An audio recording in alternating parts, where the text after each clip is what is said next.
대한민국의 취준생들은 누구나 대기업에 입사하고 싶어 하죠. 공무원이나 공기업을 지원하는 친구들도 있긴 하지만 의사나 변호사 등 전문직이 아닌 이상 취업 1순위는 무조건 대기업이죠. 그래서 없는 돈과 시간을 쪼개가면서 스펙과 경험을 열심히 쌓고 있고요. 그럼에도 원하는 대기업에 취업하기는 쉽지가 않죠. 솔직히 경쟁도 심하고 뽑는 숫자도 너무 적고요. 특히 요즘엔 신입 채용보다는 경력직 채용이 대세여서 경력이 부족한 대학생들은 거의 죽어나죠.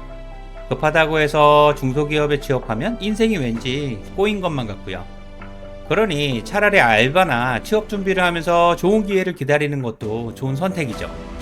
저는 여러분들이 대기업에 취업할 가능성만 있다면 도전하는 것이 100% 옳다고 생각합니다. 그렇다면 여러분들이 생각하는 대기업의 기준은 무엇입니까? 유튜브에서 대기업의 기준에 대해 찾아보면 웃자고 하는 몇 가지 이야기가 나오죠. 예를 들어 입사하면 컴퓨터를 새 거로 준다던가, 사무실이나 화장실은 엄청 깨끗하고 음악도 나와서 집보다 더 좋다고 하죠. 연봉은 협상하기보다는 거의 통보가 되고 월급은 밀릴 걱정은 전혀 없고요. 누군가에겐 대기업 이름 박힌 명함 자체가 자부심이 되기도 하죠. 회사에서 사장님은 거의 본 적도 없고 진짜 회장님은 남들과 똑같이 TV에서만 보고요. 그리고 제 경험에선 이렇게 웃자고 말하는 대기업의 기준들이 실제로 맞는 말이었고요. 물론 이 외에도 대기업의 기준들은 엄청나게 많죠. 그래서 오늘은 대한민국 10대 그룹을 기준으로 해서 오해하기 쉬운 대기업의 4가지 진실에 대해서 이야기를 해보려고 합니다. 오해하기 쉬운 대기업의 진실 첫 번째는 연봉이나 복지 수준이 우리가 알고 있는 것 그 이상이라는 사실입니다. 쉽게 말하면 중소기업은 우리가 알고 있는 것보다 작은 경우가 많고 대기업은 많은 경우가 훨씬 많고요. 어쨌든 여러분들의 생각보다 대기업의 연봉 수준은 그 이상입니다. 실제로 복지 혜택도 엄청나게 다양하고 많죠. 교육이나 의료, 경조사나 휴가 등 좋은 제도들이 넘쳐나고요. 그래서 대기업을 다니면 다닐수록 이직이나 퇴사하기가 힘들어지죠. 이미 눈도 높아졌고 기회비용도 너무 크니까요. 그리고 만약 대기업을 다니는 직장인이 연봉을 1억이라고 말한다면 세우거나 성과급을 제외했거나 총 연봉의 20% 정도는 적게 말하는 경우가 대부분일 겁니다. 이건 마치 로또 당첨 금액을 정확히 말하고 싶지 않은 마음과 비슷하고요. 그리고 대기업의 실제 연봉과 복지 수준은 여러분들이 회사에 올인하면 먹고 살 만큼은 충분하다고 생각합니다. 제가 20년 이상 대기업을 다니면서 실제로 느낀 거고요. 솔직히 중소기업이나 중견기업을 다니는 친구들과 비교하면 격차가 생각보다 크죠. 물론 이 기준도 임원이나 정규직에 해당되는 이야기이고요. 비정규직이나 계약직의 경우는 조건 자체가 아예 다르죠. 그러니까 공무원이나 중소기업을 다니는 MZ들이 회사를 때려치고 대기업에 도전하는 중이고요. 이미 연봉이나 복지에 대한 소문을 알만한 사람들은 다 아는 거잖아요. 하지만 실제는 그들이 아는 것보다 훨씬 괜찮은 수준이라는 사실이죠. 그래서 사람들이 대기업 하는 거고요. 어쨌든 대기업에 몰려드는 이유가 분명히 있는 거죠. 오해하기 쉬운 대기업의 진실 두 번째는 입사하는 직장인들의 스펙을 보면 생각보다 엄청나다는 사실입니다. 요즘 쉽게 말하는 9대 스펙은 기본이고 입사 준비를 대충 해서는 면접 자체도 쉽지가 않죠. 스카이 대학이 평균이고 전교 1등은 누구나 다 한 번씩은 해본 사람들이고요. 어디 가서 공부 좀 했다고 말할 수도 없고 그냥 열심히만 했다고 말할 뿐이죠. 지방사립대 출신은 있기는 하지만 찾아보기가 힘들고 지방 국립대 출신도 얼마 안 되죠. 해외대학 출신도 너무 많고 외국어 2개 정도는 쉽게 하고요. 게다가 이들은 신기한 경험도 꽤 많고 자기 관리도 확실하죠. 그냥 모두가 엄친아라고 생각하면 이해하기가 쉽고요.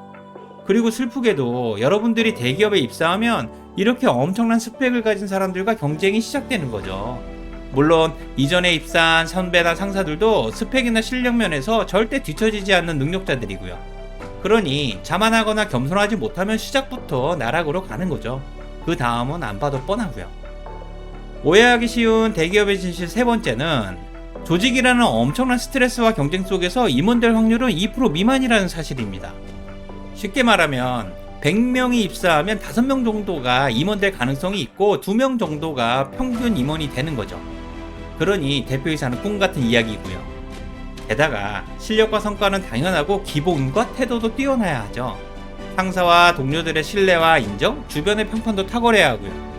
대기업의 승진은 성적만 좋은 학생을 선발하는 것이 아니라 교우 관계나 선생님 말씀을 잘 듣는 최고의 학생을 뽑는 거니까요.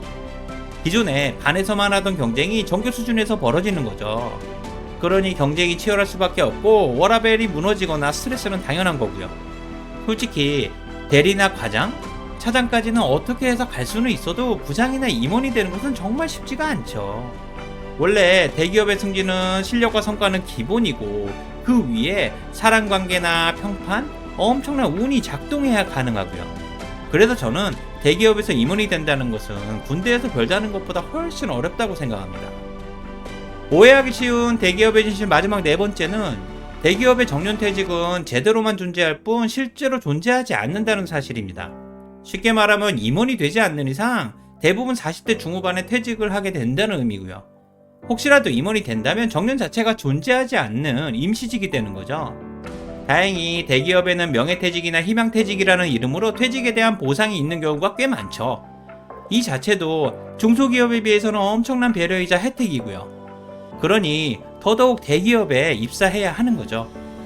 그리고 대기업이 입사보다 퇴사가 더 힘든 이유는 연봉이나 복지, 퇴사 조건 등 많은 부분에서 퇴사로 인한 기회비용이 너무 크기 때문이죠. 지금도 명예퇴직이나 희망퇴직을 기다리고 있는 슬픈 직장인들이 꽤 많을 겁니다. 반대로 정년퇴직을 기대하는 사람은 너무 나이브한 직장인이고요. 지금까지 오해하기 쉬운 대기업의 4가지 진실에 대해 이야기를 했습니다. 물론 이 이외에도 대기업에 대한 많은 오해들이 있겠죠. 오늘은 그 중에 제가 가장 크게 생각하는 오해들에 대한 내용이었고요. 저는 사람들이 대기업을 안정적이라고 생각하는 이유는 회사를 다니는 동안 망할 위험이 거의 없고 월급이 밀리지 않을 거라는 확신 때문이라고 생각합니다. 하지만 40대 중후반이 되면 대기업이 안정적이라고 생각하는 사람들은 거의 없죠. 반대로 30대 후반까지는 분명히 안정적이고요. 게다가 요즘 연금개혁에서 말하는 정년 연장에 대한 이야기도 공무원 입장에서 의미가 있을 뿐 대기업 직장인들에게는 아무 의미가 없다고 생각합니다. 솔직히 정년까지 채우지도 못하는데 정년 연장이 무슨 의미가 있겠습니까? 어쨌든 대기업은 생각보다 연봉이나 복지도 좋고 스펙이나 경쟁도 엄청 심하고 임원이 될 가능성은 너무 낮고 정년퇴직은 생각하지도 못합니다. 그럼에도 우리는 모두 대기업에 입사하고 싶어합니다. 직장생활을 하는 1순위가 연봉이니까요. 마지막으로 여러분들께 묻고 싶습니다. 만약 여러분들이 대기업 입사, 공기업 입사, 7급 공무원 중 선택할 수 있다면 무엇을 선택하겠습니까? 저는 대학생 때는 대기업이었지만 지금은 공기업이라고 생각합니다. 오늘 내용에 도움이 되셨다면 구독과 좋아요를 부탁드릴게요. 지금까지 회사 선배 인지였습니다. 고맙습니다.